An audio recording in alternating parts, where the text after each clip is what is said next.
നിർമ്മാണ ജോലികളടക്കം സർക്കാരിൻ്റെ കരാർ പണികൾ ടെൻഡർ വിളിച്ച് കരാറുകാർക്ക് നൽകണമെന്നാണ് ചട്ടം.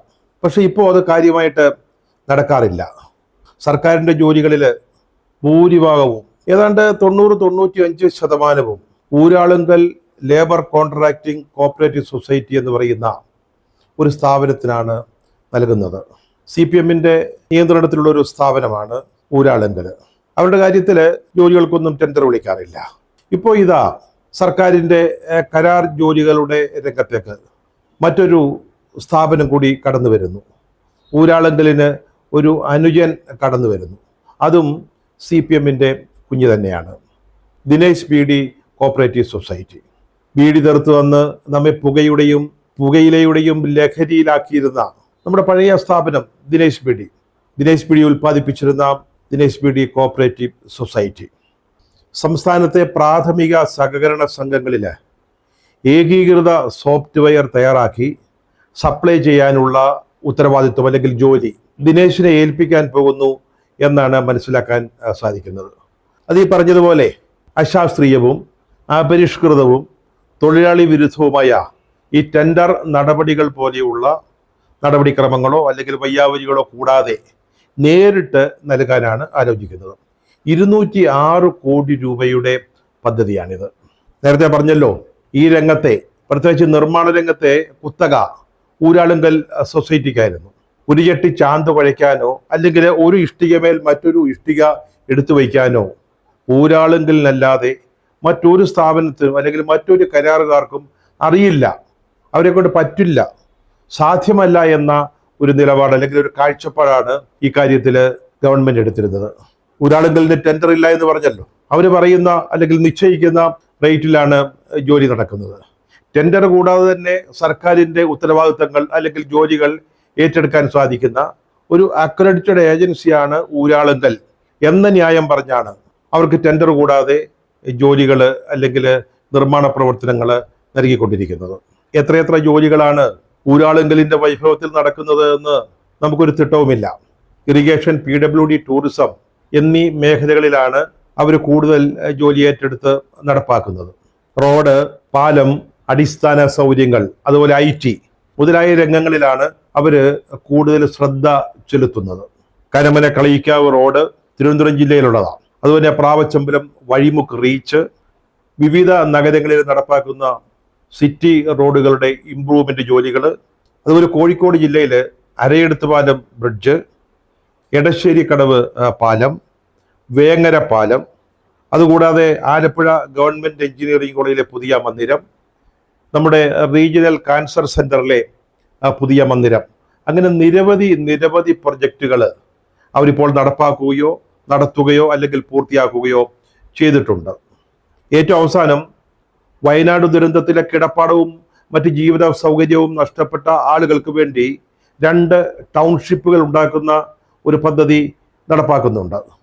750 കോടി രൂപയുടേതാണ് ഈ പുനരധിവാസ പദ്ധതി.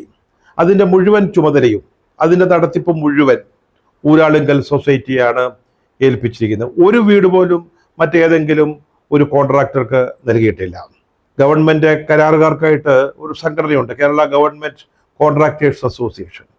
7000 അംഗങ്ങൾ അവർക്കുണ്ട്.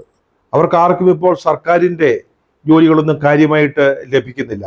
അവരൊക്കെ വെറുതെ ചൊറിയും കുത്തി ഇരിക്കുകയാണ്. ഈ രംഗത്തേക്കാണ് ഇപ്പോൾ ദിനേശ് ബീഡിയും കടന്നു വരുന്നത്, അല്ലെങ്കിൽ ദിനേശ് ബീഡി കോപ്പറേറ്റീവ് സൊസൈറ്റിയും വരുന്നത്. ഇത് വെറും ഒരു ബീഡി തെറുപ്പ് സ്ഥാപനമൊന്നുമല്ല കേട്ടോ. കേരളത്തിലെ തന്നെ ഏറ്റവും വലിയ വ്യവസായ സഹകരണ സംഘമായിട്ട് ഇതിനെ പറയാൻ പറ്റും. 1969 സ്ഥാപിതമായതാണ്. അതിനൊരു ചരിത്രം കൂടെയുണ്ട്. ദിനേശ് ബീഡി നിലവിൽ വന്നതിൻ്റെ ഒരു ചരിത്രം. 1966 അന്നത്തെ നെഹ്റു ഗവൺമെൻറ് ബീഡി ചുരുട്ട് തൊഴിലാളികൾക്ക് വേണ്ടി ഒരു നിയമം കൊണ്ടുവന്നു. അത് തൊഴിലാളികൾക്ക് കൂടുതൽ ആനുകൂല്യങ്ങൾ ലഭിക്കുന്ന തരത്തിലുള്ള ഒന്നായിരുന്നു. അത് ഓരോ സംസ്ഥാനങ്ങൾക്കും അവരുടെ താല്പര്യമനുസരിച്ച് നടപ്പാക്കാം എന്ന വ്യവസ്ഥയോടുകൂടിയാണ് അവതരിപ്പിച്ചതും പാസാക്കിയതും. 1968 കേരള സർക്കാർ, EMS ആണ് മുഖ്യമന്ത്രി, സപ്തകക്ഷി ഗവൺമെന്റിന്റെ കാലം. ആ ഗവൺമെന്റ് അത് നടപ്പാക്കി. അപ്പോൾ തൊഴിലാളികൾക്ക് കൂടുതൽ ശമ്പളം കൊടുക്കേണ്ടി വന്നു. അന്ന് കർണാടകക്കാരായ വലിയ കമ്പനികൾ കണ്ണൂർ കേന്ദ്രമാക്കി വലിയ തോതിൽ പ്രവർത്തിച്ചിരുന്നു. കണ്ണൂരിൽ ഈ രംഗത്ത് വൈദഗ്ധ്യമുള്ള തൊഴിലാളികളെ കുറഞ്ഞ നിരക്കിൽ ലഭിക്കുമെന്നുള്ളതായിരുന്നു അതിൻ്റെ കാരണം. പക്ഷേ ഈ നിയമം നടപ്പാക്കാൻ സർക്കാർ തീരുമാനിച്ചതോടെ ഈ കമ്പനികൾ മുഴുവൻ മംഗളൂർ ഗണേഷ് ബീഡി എന്നതടക്കം, അതായിരുന്നു അക്കാലത്തുണ്ടായിരുന്ന ഏറ്റവും വലിയൊരു കമ്പനി, അതടക്കം എല്ലാ കമ്പനികളും രാഖിരാമാനം സ്ഥാപനങ്ങൾ പൂട്ടി അവരുടെ സംസ്ഥാനത്തേക്ക്, അന്ന് മൈസൂർ സംസ്ഥാനമാണ്, ആ സ്റ്റേറ്റിലേക്ക് മടങ്ങിപ്പോയി. ഇത് സർക്കാരിന് മുമ്പിൽ വലിയൊരു പ്രതിസന്ധിയായിട്ട് മാറി. ഒറ്റ രാത്രി കൊണ്ട് ആയിരക്കണക്കിന് തൊഴിലാളികളാണ് ജോലിയില്ലാതായി പോയത്, തൊഴിൽ രഹിതരായി പോയത്.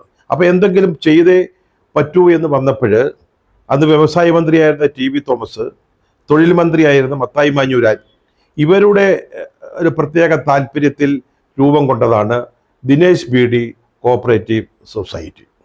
പിന്നീട് സമീപകാലത്ത് ബീഡിയുടെ ഉപഭോഗത്തിൽ വലിയ കുറവുണ്ടായി. പുകവലിക്കെതിരായിട്ട് വലിയ തോതിലുള്ള പ്രചാരണങ്ങൾ ഉണ്ടായി. ആളുകൾ പുകവലിയിൽ നിന്ന് വലിയ തോതിൽ മാറി. അപ്പോഴവരെ വൈവിധ്യവൽക്കരണത്തിലേക്ക് നീങ്ങി. ഇപ്പോൾ ദിനേശ് ബീഡി ഫുഡ് പ്രോസസ്സിങ്, അതുപോലെ വസ്ത്രനിർമ്മാണം, IT മുതലായ മേഖലകളിൽ വളരെ സജീവമായി പ്രവർത്തിക്കുന്ന ഒരു സ്ഥാപനമാണ്. ദിനേശും CPM-ന്റെ ഒരു കുഞ്ഞാണെന്ന് പറഞ്ഞല്ലോ. ആ സൊസൈറ്റിയുടെ നിയന്ത്രണം CPM-നാണ്. സ്വാഭാവികമായിട്ടും ഊരാളുങ്കൽ ഇത്തരത്തിൽ കോടാനുകോടി രൂപയുടെ പദ്ധതികളുമായി പണിയുമായിട്ട് പോകുമ്പോൾ ദിനേശും ചോദിച്ചു കാണും, ഞങ്ങൾക്കും താ കുറച്ച് കാശെന്ത്. അല്ലെങ്കിൽ CPM അത് അറിഞ്ഞു ചെയ്യും.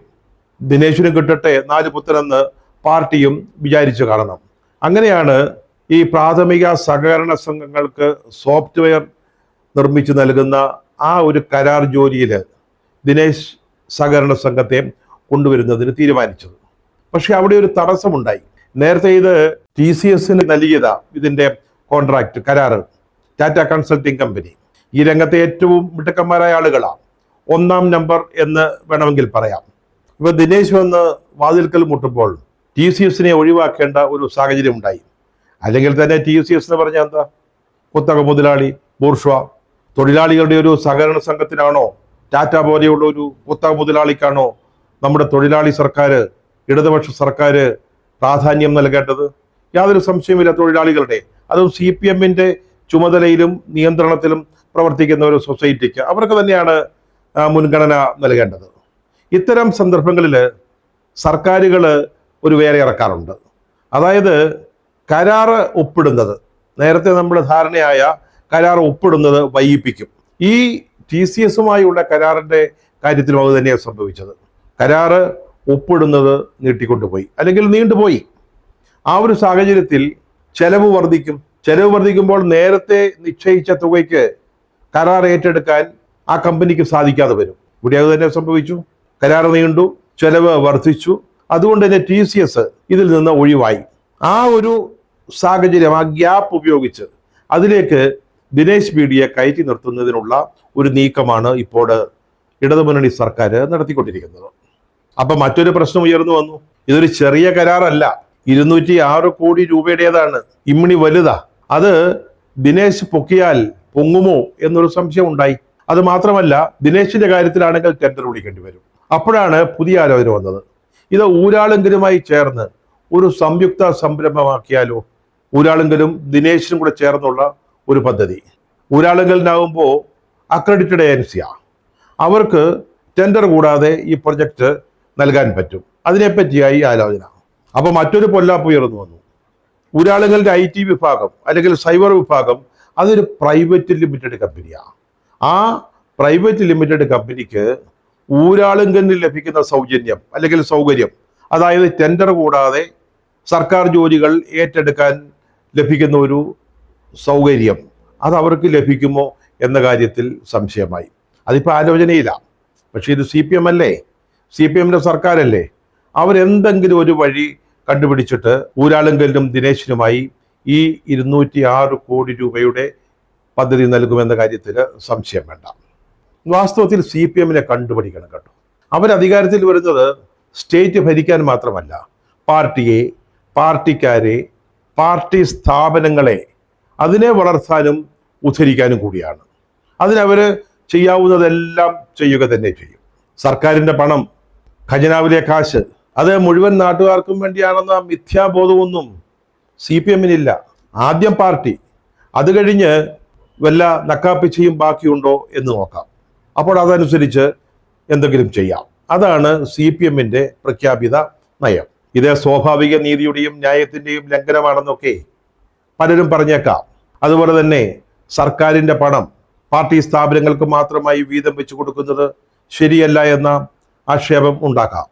അക്രഡിറ്റഡ് ഏജൻസി ആണെങ്കിലും അല്ലെങ്കിലും ടെൻഡർ വിളിച്ചു കൊടുക്കണം, ഏറ്റവും കുറഞ്ഞ റേറ്റ് ആരാണ് കോട്ട് ചെയ്യുന്നത് അവർക്ക് നൽകണം എന്ന വാദങ്ങൾ ഉണ്ടായേക്കാം. കുറഞ്ഞ റേറ്റിൽ ചെയ്യാൻ ആരെങ്കിലും ഉണ്ടോ എന്ന് നോക്കേണ്ടേ? അപ്പോൾ ഈ കുത്തക പാടില്ല എന്ന് വാദിക്കുന്നവർ ഉണ്ടാവാം. അക്രഡിറ്റഡ് ഏജൻസി എന്ന് പറഞ്ഞുകൊണ്ട് ഒരേ സ്ഥാപനങ്ങൾ തന്നെ സർക്കാരിന്റെ മുഴുവൻ ജോലിയും അടിച്ചു മാറ്റിക്കൊണ്ടു പോകുന്നത് ശരിയല്ല എന്ന് ആളുകൾ പറഞ്ഞേക്കാം. ഇതൊക്കെ ആര് ശ്രദ്ധിക്കുന്നു? നായ്ക്കൾ അങ്ങനെ കുരച്ചുകൊണ്ടിരിക്കും. പക്ഷേ സാർത്ഥവാഹ സംഘം ഇതൊന്നും ശ്രദ്ധിക്കാതെ മുന്നോട്ട് പോവുക തന്നെ ചെയ്യും. ഞങ്ങൾക്ക് ബോധിച്ചത് ഞങ്ങൾ ചെയ്യും, ആരടാ ചോദിക്കാൻ? കോൺഗ്രസ്സുകാരന്മാരൊക്കെ CPM-നെ കണ്ടുപഠിക്കണം.